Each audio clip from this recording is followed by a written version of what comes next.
les aléas de l'Éternel.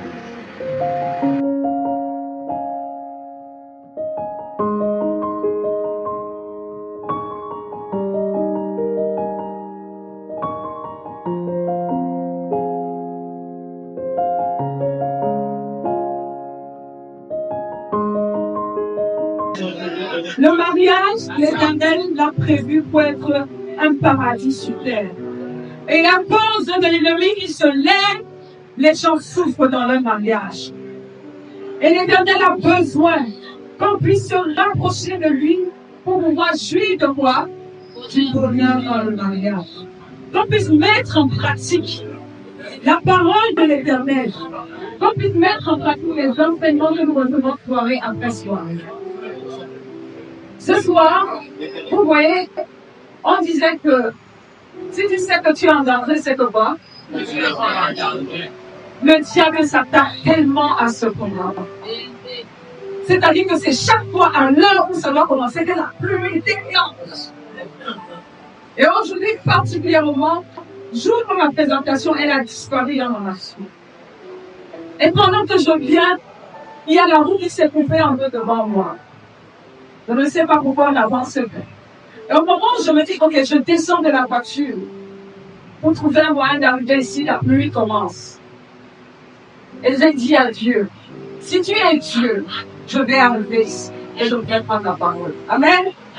Dieu est Dieu. Ça veut dire que ce que je dois dire, il y a encore une personne qui doit écouter ça. C'est vrai ou c'est pas vrai? Il y a trois choses que je vais vous dire ce soir, pas beaucoup. La première chose, bon, prions d'abord. Notre Dieu, je te prie d'ouvrir l'entendement du cœur de chacun d'entre nous. Ouvre nos cœurs pour que nous puissions écouter, pour que nous puissions comprendre, pour que nous puissions mettre en pratique, Seigneur. Permets que le Saint-Esprit puisse nous accompagner, afin que nos vies soient transformées, nos mariages soient heureux, à ta gloire au nom de Jésus. Amen. Amen. Il y a une maman là, elle m'a dit qu'elle peut aussi faire son témoignage. Demain, je vais témoigner. Demain, je dois le faire. Demain, c'est pour toi. Mais je voudrais vous dire trois choses. La première chose, c'est que quand Dieu crée l'homme et la femme, il a donné à chacun sa réponse, sa volonté. C'est ça? Tu es un homme ou bien tu es une nouvelle? Tu es un homme? Lève-toi un peu, je te vois là. Il faut que je vois que tu es un homme. Je vais te poser deux questions. C'est le fils, c'est ton fils? Bien, bien, bien. Tu penses que tu es un homme ou une nouvelle? Non. Mets-toi à côté de moi. Si tu es à la famille, et que ta femme a fait une bêtise, et que vous êtes ensemble dans ta famille, tout le monde commence à reprocher ta femme, qu'est-ce que tu fais? Je dois la convaincre. La convaincre comment? Explique-nous bien. En faisant le point de trouver ses fautes, je vais exposer devant la famille. C'est un homme ou c'est une omelette? C'est un homme! Je ne peux pas vous piéger, elle ne peut pas vous piéger. Dieu a donné trois rôles essentiels à l'homme. Le tout premier rôle qu'il a donné à l'homme, c'est d'aimer sa femme. Est-ce que tu aimes ta femme comme Christ a aimé l'Église? Est-ce que tu l'aimes plus que tout? Est-ce que quand elle est à côté de toi, son cœur tressaille? Elle se sent aimée. Tu vois, Flore, tout à l'heure, s'est sentie aimée, n'est-ce pas? Parce que son cœur, ça bougeait. Son mari lui témoignait de l'affection. Elle était remplie d'amour. Et quand une femme est comme ça, elle peut s'envoler. Vous avez déjà entendu les jeunes filles qui partent voler à la maison pour apporter ça aux petits copains? C'est parce qu'elles se sentent comment? Elles se sentent aimées. Dieu a donné un rôle à l'homme d'aimer quoi? Sa femme.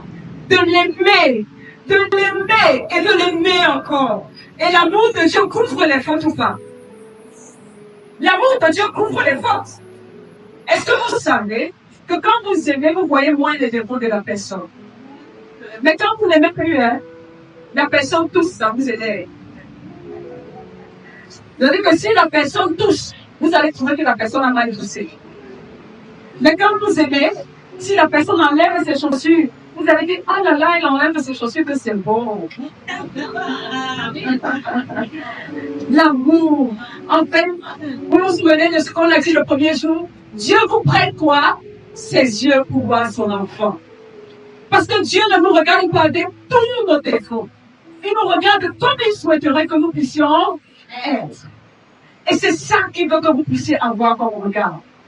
Ah, tu es bizarre, tu es ceci, tu passes le temps à critiquer ton épouse ou ton époux ou quoi. Parce que Dieu ne critique pas la personne. Dieu voit en lui quelqu'un. Dieu voit en lui Dieu. Hein? Dieu a une histoire à écrire avec vous. Quelqu'un disait, il n'a pas fini d'écrire quoi? Sa Bible. Dieu n'a pas fini d'écrire sa Bible. Il a une histoire à écrire avec toi. Avec ton foyer, il a une histoire. Et Dieu va vous que vous puissiez être son relais. Soyez mon relais, aimez vos partenaires, aimez-les de tout votre cœur. Rôle numéro 1, aimer son partenaire.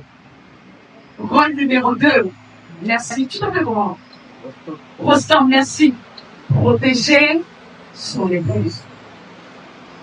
Protéger sa partenaire envers et contre tous. Si ta femme fait une bêtise, hein papa, tu vas où? Tu vas voir elle pour lui expliquer ça. Tu lui expliques ça où? Dans la chambre des femmes. Tu appelles ta femme. Tu dis, maman, je sais peut-être pour protéger là-bas, hein, mais c'est que tu as fait là. Ce n'était pas bien, n'est-ce pas? Tu protèges d'abord. C'est ta femme. Je vois des hommes qui se lèvent, n'importe qui vient parler à ta femme n'importe comment. Hey! Qu'est-ce qui se passe? Quelqu'un se lève, il vient devant ta femme. Il manque de respect à ta femme devant toi. Tu es un homme. Est-ce que tu es un homme? Hey! Ne blague jamais avec ça. Parce que tu es le représentant de Dieu. Tu aimes, c'est-à-dire que Dieu te met là pour qu'on voit au travers de toi Dieu qui protège son enfant. Tu peux me toucher quand Dieu est là. La protection de son épouse, n'est-ce pas? Alors, je vous disais tantôt, quand la femme est sous le couvert de son papa, quand son père te la donne le jour du mariage, il ôte de dessus sa tête quoi? Sa protection. Il ôte de dessus sa tête sa sécurité. Et il la met sous ta sécurité et sous ta protection. Et c'est quand tu commences à jouer avec la vie de ta femme, c'est que c'est grave. Histoire. Histoire. Aïe, aïe, aïe. J'étais dans une banque et là-bas, j'étais très persécutée parce que je ne voulais pas entrer dans les ordres. J'ai été persécutée à voir. On me dit, tu vas entrer, je dis que je n'entre pas. Un monsieur m'appelle, il me dit, mais ma fille, qu'est-ce qui ne va pas dans ta vie? Viens, je dis que je ne viens pas. Celui que je sais, il dit, hé! Si tu refuses de mettre les choses là, viens, je t'amène chez les Chinois. Je dis, les Chinois? Il dit qu'il y a les trucs là, on va te dire que je ne parle pas. Il me dit, ouais, j'ai pitié de toi. Je dis, n'ai pas pitié de moi parce que je suis l'enfant de Dieu. Et quand je dors la nuit, je rêve qu'il y a un ensemble de personnes qui arrivent devant mon lit. Je vois des gens qui arrivent dans le rêve. Ils se placent devant notre lit. Et ils disent à mon mari, quitte-la pour prendre ta femme. Mon mari souriait dans le rêve. Quitte-la, si on veut prendre ta femme, il n'y a pas moyen de traverser mon mari. Mon mari a prié pour sa femme, prié pour ses enfants avant de se coucher. Quitte-la, on veut prendre ta femme, il n'y a pas moyen. Je me suis réveillée, je riais. Je le regardais, il ne savait pas pourquoi je riais. Parce que tu ne saches pas, tu es le chef spirituel de ta maison. Dieu a déposé quelque chose dans toi. Parce que tu es devenu le chef d'une famille. Il t'a équipé. Il t'a donné tout ce dont tu as besoin. C'est pour ça que toi, le chef de la famille, prenez en bonne graine pour les célibataires qui sont pas dehors. Quand tu as une responsabilité dans ta famille, tu as également une responsabilité spirituelle. Chaque fin d'année, tu dois prier sur ta femme, prier pour tes enfants. Tu es le chef spirituel. Généralement, c'est quand l'homme est un peu léger là. Tu es le chef, tu es le chef. Ne blaguez pas avec le rôle que Dieu vous a donné. Vous êtes le leader de votre foyer. Ça dit que tu marches, ta femme te suit derrière. Tu comprends ça? C'est ça le rôle de l'homme. Je vois des femmes qui ceci, qui cela. Dieu a besoin que tu diminues et que ton mari fasse comment? Croisse. Et quand il va croître, Dieu va le bénir et l'équiper pour être le meilleur mari du monde. Et le diable s'attaque à ça. C'est pour ça que vous allez entendre tout et n'importe quoi. Femme forte, indépendante, les mouvements de ceci. Insidieusement, le diable s'attaque parce qu'il sait que quand la femme devient trop indépendante, elle n'est plus soumise à son mari. Elle n'est plus sous l'autorité de son mari. Et le diable peut faire d'être ce qu'il veut. Vous comprenez ce que je dis? Si tu es dans un foyer et c'est toi qui es tout,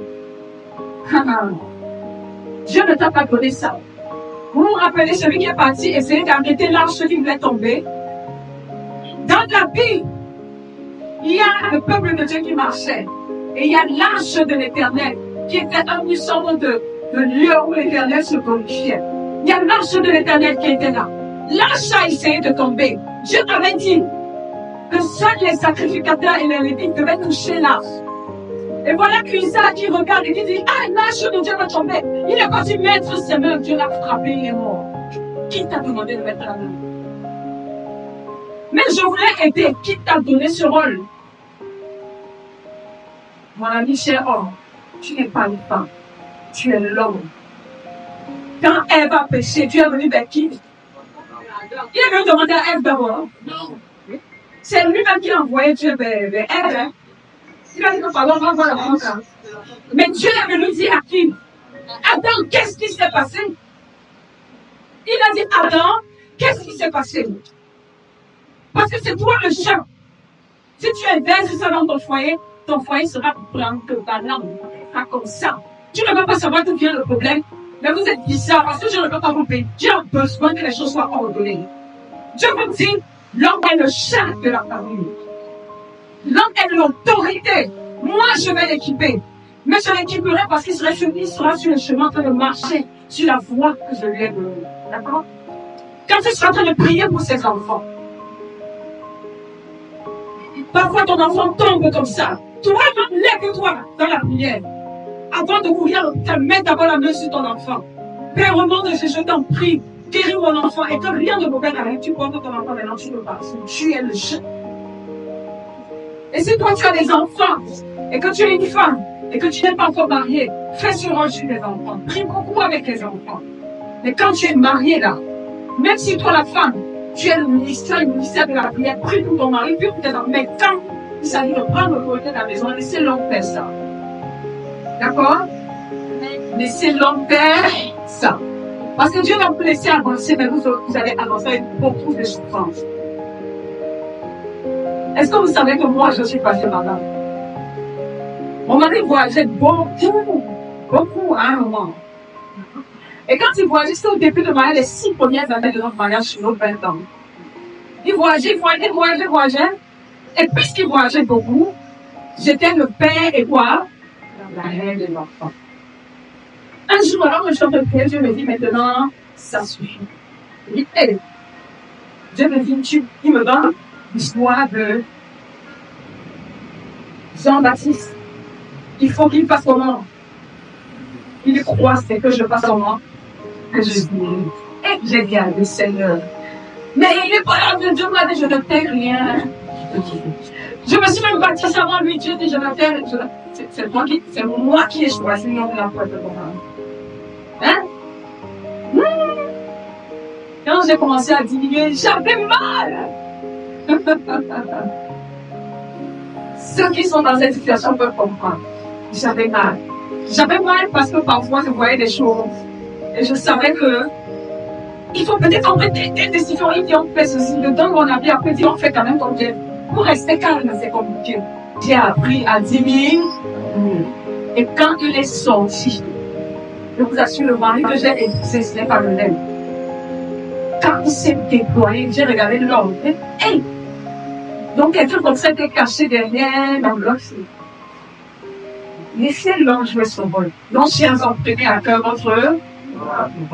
Vous êtes le chef de la famille.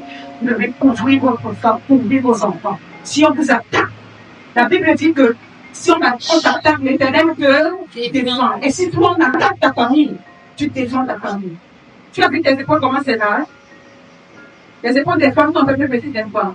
C'est qu'elles rentrent bien dans tes épaules. Regarde, toi, tu souris si ta femme était là. Oh, la petite là. Elle rentre bien dans tes épaules. C'est ça la protection. C'est ça la protection. Et l'autre chose, l'autre rôle de l'homme, c'est pourvoyeur. Tu dois donner à manger à ta famille. Tu dois donner à manger. Travaille, bats-toi. Je me rappelle un moment, mon mari a perdu le travail. Et moi, je travaillais à la banque. Et lui, il avait perdu le travail. Personne de sa famille n'était au courant. Je ne gagnais pas grand-chose. Je venais de commencer le travail. Je prenais tout l'argent que j'avais. Je mettais dans les bras des filles de mon mari. Personne ne savait qu'il travaillait. Il répartissait. Il me dit, chérie, on fait comment? Je mettais l'argent dans les bras de mon mari. Il me dit, chérie, tu es le chef. On organise ça comment? C'est tout ce moment-là. Et on répartissait, n'est-ce pas? Il me dit, chérie, je pense que l'orientation, c'est ceci. Je lui dis, ok, chérie, il y a aussi ça qu'on a oublié. Il y a ta maman, tout ça, on s'assoit, on fait comment? On répartit. Quand on finit de répartir, parfois, il me restait 5 000 sur la rampe de travail que le mois. Parce qu'il n'avait pas de travail. Et il était mal. Mais tous les jours, il sortait. Il ne pouvait pas supporter d'être à la maison. Un jour, j'étais à la maison. J'attends mon mari, il ne rentre pas. J'attends mon mari, il ne rentre pas. Mon mari allait emprunter la voiture de son frère. Il est parti au rang pour porter les gens pour aller à l'île. Parce qu'il disait qu'il faut que je gagne quelque chose pour m'amener à la maison pour l'assurer. Il ne savait pas qu'il y avait les taxes qu'on paye. Dès qu'il arrive à l'île, on l'a arrêté là-bas. On dit, où sont tes taxes? Il dit, quelle taxe? Mon mari est policier, a dit, mais je suis à la maison de mon compagnon. Où est-ce qu'il est?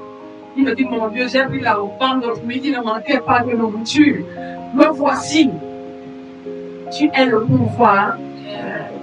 Il a appelé mon collègue. Il dit à mon collègue, ne dis pas à ma femme, pardon, sors-moi d'abord de cette situation. Le gars lui a envoyé quelque chose, il a pu donner son genre. Il revient à la maison. Là, le soir, il dit, chérie, c'était comment? C'est dans la vie qui me dit que, ma femme, je vais aller chercher l'argent. Va te battre n'importe comment. C'est un célibataire. Dans le choix d'un homme, n'aie pas peur d'un homme qui ne travaille pas. Aie peur d'un homme qui ne se bat pas. Parce que Joseph peut être caché dans la prison. Tu ne connais pas Daniel sans qu'il est encore là où il est. Tu ne sais pas qui sera la personne que tu vas épouser. Donc si tu blagues avec ta personne parce que tu vois que la personne n'a pas l'argent en ce moment, ça peut être très grave. C'est quand mon mari a commencé à m'offrir les billets d'avion que j'ai dit, Seigneur, j'avais bien fait. Et je suis sûre que Dieu a béni parce qu'on a réussi à surmonter cette période de l'espace. Je me suis cachée. Le jour où sa famille a été au courant qu'il n'avait pas de travail, c'était quand il retrouvait le travail. Ma belle m'a prié, pourquoi vous ne nous avez pas dit tout ça, Aurélien? Mais on a souffert dans la souffrance. J'avais les yeux noirs, comme ça tu te lèves, c'est noir. Qui a déjà eu ça? C'était trop grave. Et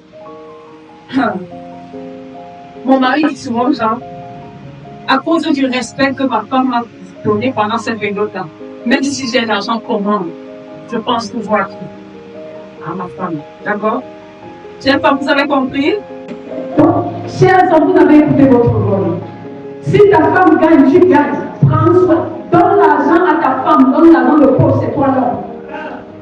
Tu comprends ce que je dis? Je dis qu'il restait 5 000, mon mari me donnait, il dit que non, il faut qu'elle concentre que c'est moi le pourvoyeur. Donne l'argent de poche à quoi? À ta femme. La Bible dit que celui qui reçoit est l'esclave de celui qui prête. Tu es l'homme. Bats-toi. Hein? Même si c'est mauvais, on a une petite chemise pour madame qui chérie, je vais garder une chemise. Hein? Prends soin de ta femme. C'est ton rôle, c'est ton rôle. C'est ton rôle. C'est ta femme. Et donne-toi le défi que quand les gens voient ta femme, on dit, mais quel est l'homme qui l'habille? Quel est l'homme qui est derrière la femme ici? Oui. Quand ils vont au travail là, pour faire ses gardes, que tout le monde dise, la femme ici, elle a quelque chose. Tu comprends? Prends soin de ta femme. Il y a des gens qui imaginent que tout l'argent c'est pour gérer les problèmes. Qui vous a dit que les problèmes finiront? Vous n'avez pas compris. Les problèmes que vous voyez là, demain, dès que les premiers problèmes finissent, les prochains fois commencent. Ils disent quoi? Présent. Dès qu'il y aura ceci, le deuil. Dès qu'il y aura cela, le ceci. Sortez l'argent pour vous. Le diable connaît ça. Il connaît l'importance pour vous d'être ensemble, d'avoir des moments ensemble. Il va tout faire pour que vous n'ayez pas de moments ensemble. Il va s'agiter. C'est-à-dire, rien ne va arriver à personne. Lorsque vous avez un moment avec votre partenaire, et votre moment avec votre partenaire. Parce que Dieu aime quand vous êtes en accord. La Bible dit, quand deux personnes sont en accord pour demander quelque chose avec cela, là, c'est quoi? Dieu a dit de la tour de Babel. Qu'est-ce qu'il a dit? Il dit qu'ils sont tellement en accord que si on ne les arrête pas, ils vont faire comment? Ils vont arriver au ciel. Ils vont arriver au ciel. Je dis que quand mon mari et moi on est en accord, quel que soit ce qu'on demande à Dieu, cela nous est accordé. Je vous dis la vérité. On a un livre, un cahier, on écrit les sujets. Quand on se met ensemble, on se met à genoux, hommes et femmes, on dit, parfois tu n'as pas besoin de dire, tu es d'accord pour ça, je suis d'accord, tu es d'accord. La Bible dit que si on s'accorde, ça va marcher. Au nom de Jésus, équipe, on se lève. Vous allez voir ça marcher. Et je vous ai dit la dernière fois, vous n'êtes pas des opposants. C'est parce que vous avez confondu votre rôle. Vous venez faire la bagarre. Vous faites quelle bagarre? C'est moi, c'est moi, c'est moi. Bon, quand vous avez fini d'être moi là, vous avez gagné quoi? La misère dans le couple. Le plus important, c'est pas ça. Et si on passait un peu au rôle de la femme? Quand Dieu a créé Ève, il a dit quoi? Ah, je te ferai une Ève semblable à toi. Qu'est-ce qu'une Ève fait? Elle peut tirer vers le bas ou vers le haut. Elle te pousse. Elle t'entraîne. Il faut que tu réussisses, il faut que tu brilles. Elle est là derrière pour prendre ton bac. Quand c'est mauvais dehors et que tu rentres à la maison, est-ce que c'est ta femme qui dit ils ont raison, tu es une mauvaise personne, pas là-bas? Tu es un échec? On est là, on mange pas, tu es bizarre, c'est ça que tu dis à ton mari? Quand c'est mauvais dehors, quand il souffre là-bas, est-ce que tu sais seulement la souffrance que l'homme a dehors? Vous ne pouvez pas savoir. Il y a des gens qui souffrent ensemble. Un jour, mon mari, il y a une période de notre vie, peut-être dans les 7-8 ans de mariage. On a des histoires. Cette période, il rentre tard. Je lui dis, chérie, tu rentres trop tard. Parce qu'il venait me prendre au travail, on rentre ensemble. Je suis sûr que là-bas, il dit, hé, ma femme, comment tu peux? Je dis, je suis sûr que. Il dit, bon, tu sais ce qu'on fait? Tous les soirs, je te laisse la voiture, tu viens me chercher. J'arrive, je trouve 20h, 21h, il est au travail. Il fait ceci, il monte cela, il tourne tout, parce que le matin, les gens vont aller en mer. Les gens vont aller dans le pétrole. Il faut qu'ils regardent, à moindre erreur, peut être le capital équateur. Il ne dort pas. Parfois, la nuit, il commence à réfléchir. Tel calcul de ça. Parfois, au milieu de la nuit, on l'appelle, il y a un incident en mer. On fait comment? Dans un puits pétrolier, l'engin est tombé là-bas dedans. Parfois, il ne dort pas. Et toi, ton rôle, c'est pour le dire ça. Moi, je suis là. Tu me fais Je sais que toi-même, tu as envie de parler, je sais. Ce n'est pas que nous interdit de parler, non, au point de vue. Mais parfois, il faut d'abord réceptionner son mari. Parfois, il faut d'abord accueillir son mari. Parfois, il faut d'abord que la maison, quand il entre, c'est-à-dire c'est comme s'il sort du feu et qu'il entre chez lui, c'est comment? C'est-à-dire c'est comme si on a versé, c'est-à-dire que l'eau froide alors qu'il a chaud. C'est comme un verre d'eau glacé quand il voit sa femme. Sa femme vient l'embrasser à l'entrée. Chérie, comment il est arrivé? Il dit, ah, c'était difficile. Chérie, je sais que tu vas y arriver. Seulement ça va aller, tu vas y arriver. Est-ce que tu sais comment ça va lui donner la force pour demain? Hein, madame? Tu es l'aide de ton mari. Maman ancienne, tu dois me pousser l'homme là. Tu dois me pousser l'homme là. C'est-à-dire que si il est à 12h20, la prochaine fois que je viens ici, hein, il doit être à 18h20. Ancien, tu me tiendras au courant. Tu dois passer à un autre niveau. C'est ça le rôle de toi, de l'enfant. Être le repos de l'homme. Être le repos de l'homme. Je vous ai parlé de l'histoire de Abigail, n'est-ce pas? Elle a dit non, mon Seigneur, ne fais pas ça. Tu es en colère, ne sois pas en colère. Parce que si tu te fâches, tu vas être comme Nabal. Non, tu es grand. Ah, ta maman, là, elle aime toujours comme ça, machin. Il vient te poser un problème. Tout ce qu'il dit, elle utilisait son âme. Le jour où vous êtes fâché, la bouche là, tout ce qu'il t'avait dit pour le soutenir est désormais utilisé. Chère dame, ton rôle est d'être le soutien de ton mari. Porte ton mari sur l'épaule. C'est-à-dire qu'il faut que ton mari marche. Quand il marche, on sent qu'il y a une femme derrière lui. Et je voudrais vous dire aussi quelque chose. Parce que j'ai eu vraiment à cœur de vous dire ça. Il y a une chose. Parce que la première chose, c'était le rôle. La deuxième chose, c'est que dans chaque Éden, il y a un serpent. Répétons un peu ça. Dans chaque Éden, il y a un serpent. Est-ce que Adam et Ève étaient bien dans leur jardin? Ils étaient bien? Ils étaient bien quoi? Ils étaient tranquilles, hein? Le couple heureux. Couple heureux des adultes. Ils étaient beaux. Tu tournes comme ça donne. Tu tournes comme ça donne. Monsieur marche avec sa femme. Il regarde les lions. Il regarde la nature. Leur goût. Ils sont heureux. Ah, la femme. Dès qu'il a vu les tomber amoureux, on commence.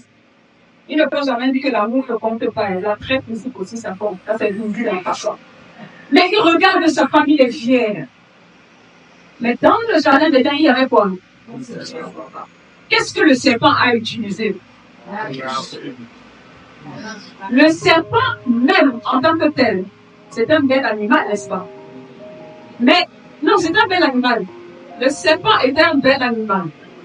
Le serpent était un animal normal. Mais il a eu une conversation avec le diable, n'est-ce pas? Qui a décidé de l'utiliser. Parfois, quelqu'un a une conversation avec le diable, toi, tu ne sais pas. Et une tierce personne va venir dans votre foyer. Et qu'est-ce que le diable a fait? Qu'est-ce que le serpent a fait? Dieu a-t-il réellement des paroles? Les paroles. Avec une phrase, on sème le doute dans ton foyer. Une phrase, on te sème le doute dans le foyer. Tu es heureux, n'est-ce pas? Vous êtes bien. Après, quelqu'un vient dire à ta femme, tu es même sûr que ton mari ne te trompe pas. Période. Dès que la personne est partie, qu'est-ce qui se passe? C'était bon. Et l'heure va commencer à se faire petit à petit, n'est-ce pas? Petit à petit, l'oiseau fait son rang jusqu'au jour où vous allez vous battre. Et vous allez chercher qu'on s'est battu pourquoi? Mais c'était à cause de quoi? La parole du serpent. Parfois, la parole du serpent est bienveillante, n'est-ce pas? Parfois, même la parole, c'est une parole de bon sens. Souvenez-vous de Pierre. Pierre dit à Jésus, moi.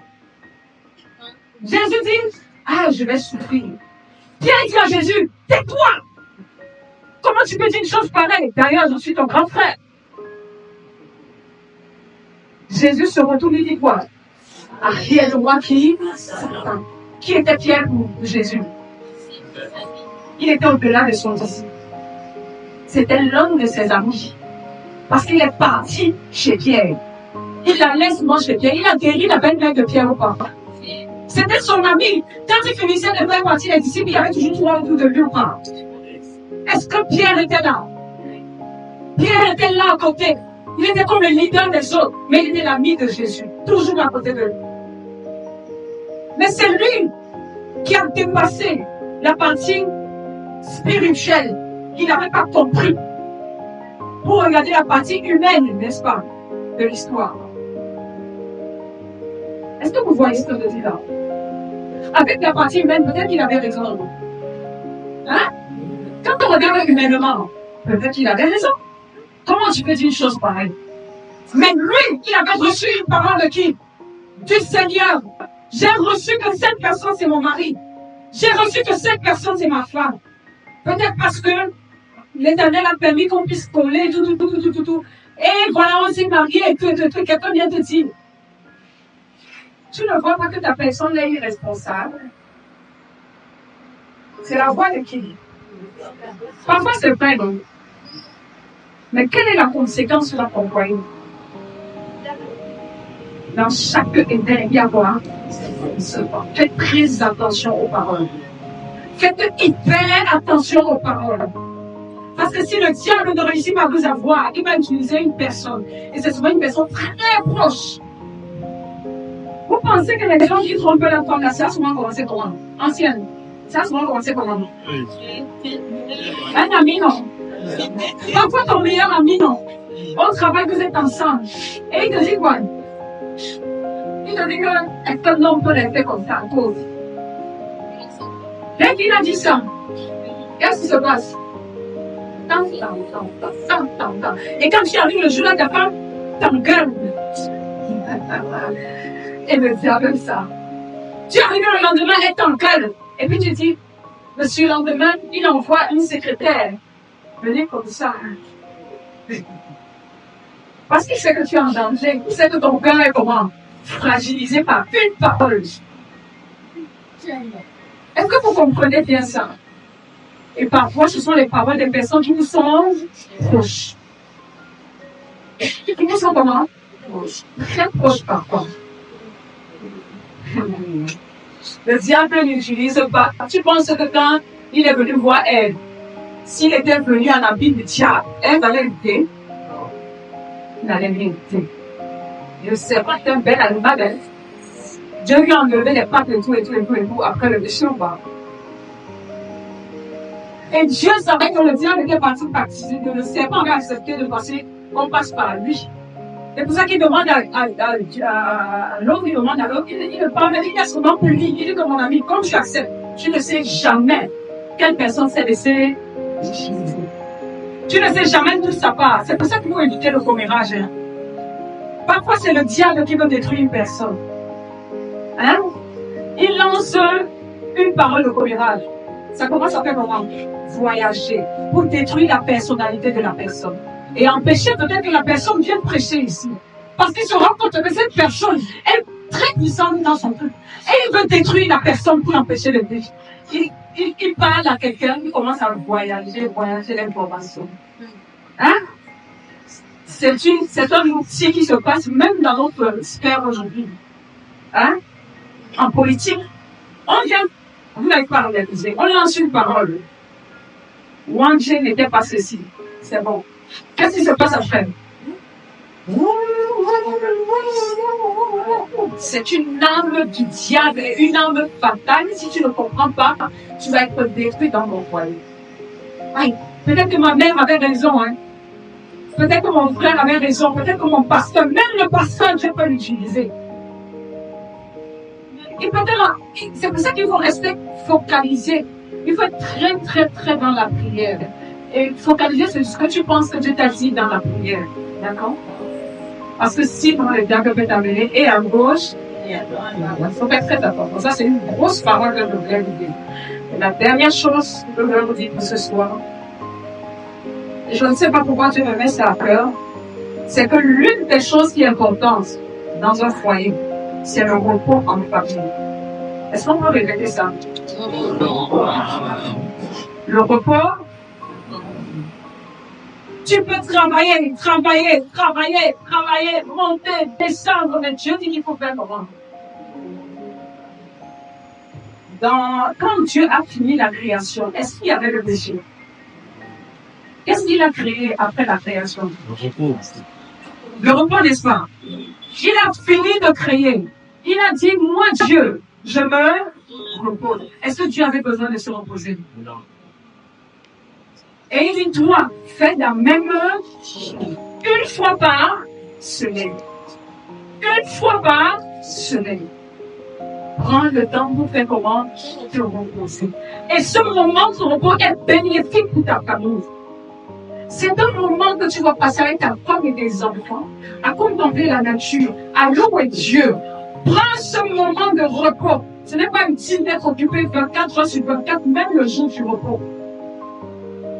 Parce que le but de la création de ce jour de repos-là, c'était quoi? C'était que l'homme puisse se reconnecter, non seulement avec son Dieu, mais aussi avec quoi? Son prochain. Tu travailleras 6 jours. Et tu feras quoi? Mais le 7e jour est le jour de quoi? Tu ne feras aucun travail. Maintenant, chacun dit le jour du repos, c'est ceci. Je vous donne juste une information, à titre d'information. Ça, c'est vraiment une information. On appelle ça food for thoughts. Je vous laisse aller méditer sur cette information-là. Le sabbat biblique, quand je dis, souviens-toi du sabbat restant. Le sabbat biblique, qui est aujourd'hui, qui continue à être pratiqué par les Juifs, c'est le samedi. C'est pour ça que vous allez voir cette congrégation se reposer le samedi. Ce n'est pas le secte ou quoi que ce soit. C'est que le vrai sabbat dans la Bible, c'est le samedi. Et il a été modifié ce jour-là. C'était le 7 mars, en 321 de votre ère, 300 ans après la mort de Jésus, par quelqu'un qui s'appelait Constantin le Grand. Constantin le Grand était un monarque. Et il voulait réunir à la fois sur l'Église et sur la nation. Il voulait mettre tout le monde ensemble. Et les gens qui ne servaient pas Dieu, eux, ils adoraient le Dieu soleil, qu'on appelle Ra. Ra. C'est pour ça que d'ailleurs le nom c'est le Sunday. Ils adoraient le Ra. R-A-L, pas F-A-B. Et eux, ils adoraient ce truc-là. Et les chrétiens se reposaient le samedi. C'est ça que vous allez voir en espagnol, comment c'est samedi. Qui est espagnol, c'est quoi? En italien, c'est sabato. Si vous fouillez, c'est connu, c'est sûr. Même dans le dictionnaire, vous pouvez regarder l'histoire. Et ce qui se passe donc, c'est qu'en voulant réunir tout le monde sous sa domination pour être un monarque plus puissant, il a commencé à faire entrer des choses, y compris la fête de Noël, qui était également une fête qui adorait le soleil. Et il a enlevé le jour du sabbat pour mettre quoi? Pour transformer son dimanche. Mais au fur et à mesure du temps, les gens ont commencé à dire que non, si on observe le dimanche, c'est parce que Jésus est ressuscité le dimanche. Sauf que Jésus est bel et bien ressuscité le dimanche, mais ses apôtres, après lui, ont continué à observer quoi? Le sabbat. Sauf que 100 ans après la mort de Jésus, on observait toujours le sabbat. 300 ans après que tous les apôtres soient morts, on observait toujours le sabbat. Et c'est un genre païen qui a modifié la parole de Dieu.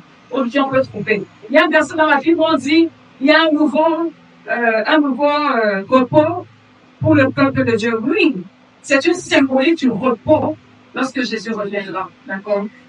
Différent de ce repos que nous sommes en train de porter aujourd'hui. Ésaïe 66. Alors, Dieu est en train de parler du jour où il reviendra. Vous savez que quand Jésus reviendra, pour ceux qui ne le savent pas, il dit qu'il va créer de gros cieux et une nouvelle terre. Et voici, vous savez, tout le long de la Bible, de temps en temps, Dieu parlait de ce qui allait arriver. Dans l'Ancien Testament, Dieu a beaucoup parlé de la venue de Jésus en symbole. C'est pour ça que le Nouveau Testament était une réalisation du symbole de l'Ancien Testament. Donc Dieu nous dit dans Ésaïe 66, à partir du verset 22, « Car comme les nouveaux cieux et la nouvelle terre que je vais créer subsisteront devant moi, dit l'Éternel, ainsi subsisteront votre postérité et votre nom. À chaque nouvelle lune, la nouvelle lune c'était devant moi, et à chaque sabbat, toute chair viendra se prosterner devant moi, dit l'Éternel. » On dit, comme je vais créer un nouveau ciel et la nouvelle terre, voici ce qui va se passer là-bas. Et il dit, et quand on sortira, on verra les cadavres des hommes qui se sont rebellés contre moi, car leur veille ne mourra point, et leur feu ne s'éteindra point. Ils seront pour toute chair un objet d'horreur. L'Éternel avait déjà annoncé que de toute façon, lorsqu'il reviendra, les choses seront comme ça a été avant le le péché. Et le sabbat a existé avant même que le péché n'arrive. Et on va être restauré à notre état d'avant le péché. Je dis ça, je ne dis rien. Mais c'est pour dire que vous pouvez aller faire des recherches sur la santé vous livre. Ça, c'est l'histoire. C'est pour ça que je n'ai même pas de document. Parce que c'est l'histoire. C'est l'histoire du monde. Et moi, je me rappelle quand j'étais protestante, j'étais à UEPC, après Sacquel. Parce que toute ma famille est baptiste. J'avais posé la question un jour. Pourquoi? Parce que je faisais le catéchisme. Et c'était un troisième comme ça, comment j'ai commencé à dire. Il me dit, voici le jour du sabbat. Je dis, oh, monsieur là, pasteur Itoubé, il existe aujourd'hui. C'est quelqu'un que j'aime beaucoup d'ailleurs. Je dis, pasteur Itoubé, pourquoi tu ne fais que nous dire que le sabbat c'est le samedi, mais pourquoi alors on le fait le dimanche? Et il m'a dit, si moi je sais ce que c'est, mais si je sais, je perds mon poste. Et c'est ce jour-là que je lui ai dit, hey, qu'est-ce que je suis en train de faire? Mais j'étais encore jeune. J'ai supporté encore ça. Et moi, je m'amusais à la maison. Je me reposais le samedi, je me reposais le dimanche, les deux. Et un jour, je regardais la télé. Et quand je regardais la télé, c'est vraiment mon histoire personnelle. Je sais même pas pourquoi on parle de ça, mais on va quand même regarder. Je le dis pour vous dire que il y a un jour où on doit se reposer. Mais le repos en famille de ce jour doit être tel que on passe du temps avec qui? Avec Dieu et avec son conjoint et ses enfants. Ça va être un moment, une communion intense entre ton conjoint, tes enfants, ta famille. Vous devez faire le bien. Vous devez aller prêcher la parole si vous voulez. Vous devez faire tout ce qui est possible pour vous connecter à Dieu, vous reposer, être dans la nature, faire des choses magnifiques.